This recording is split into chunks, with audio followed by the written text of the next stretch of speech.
Metcalfe's Law.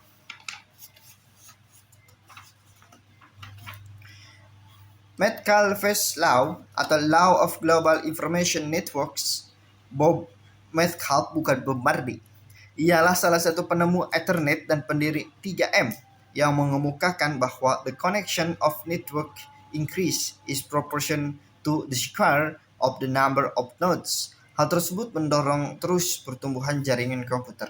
Komputer pada awalnya adalah hanya seperangkat alat mesin hitung, ketik, dan simpan data. Kalau kita masih menggunakan komputer hanya untuk keperluan tersebut, nilai dari komputer hanya berguna untuk kepentingan individu saja.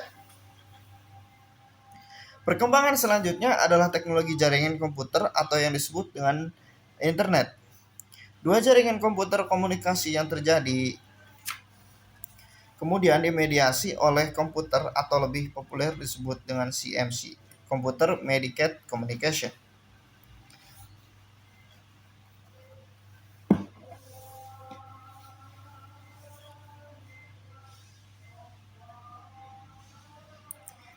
Teknologi jaringan komputer menjadi bermanfaat luar biasa karena komputer tidak hanya sebagai mesin hitung, ketik, dan simpan saja, namun dapat berfungsi sebagai sumber informasi.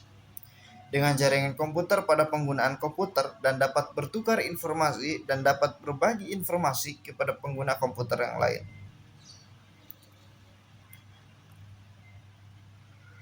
Ilustrasi dari Metcalfe's Law sebagai berikut. Y sama dengan 0,5 N pangkat kurangi N, Y jumlah komunikasi, N jumlah komputer. Jika terdapat 10 komputer dalam sebuah jaringan, maka Y sama dengan 0,5, 10 pangkat dikurangi 10, Y sama dengan 45. Saya benar-benar tidak mengerti ini masalah perhitungan seperti ini ya. Saya tidak mengerti, tolong bantu saya memahami ini. Artinya jika ada 10 komputer dalam sebuah jaringan, akan ada 45 kemungkinan jumlah komunikasi. Hitungan di atas merupakan hitungan eksponensial. Ilustrasi tersebut hanya 10 titik jaringan.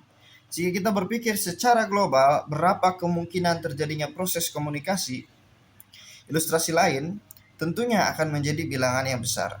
Kehadiran media sosial seperti Friendster, Facebook, atau Twitter dalam cybermedia menambah lagi kemungkinan proses komunikasi eksponensial yang terjadi.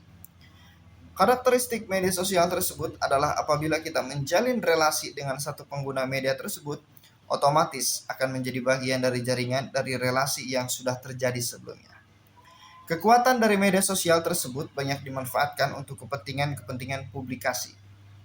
Dengan media sosial kita bisa berkampanye, melakukan proses iklan, dan yang jelas menjadi media untuk mengomunikasikan ekspresi diri.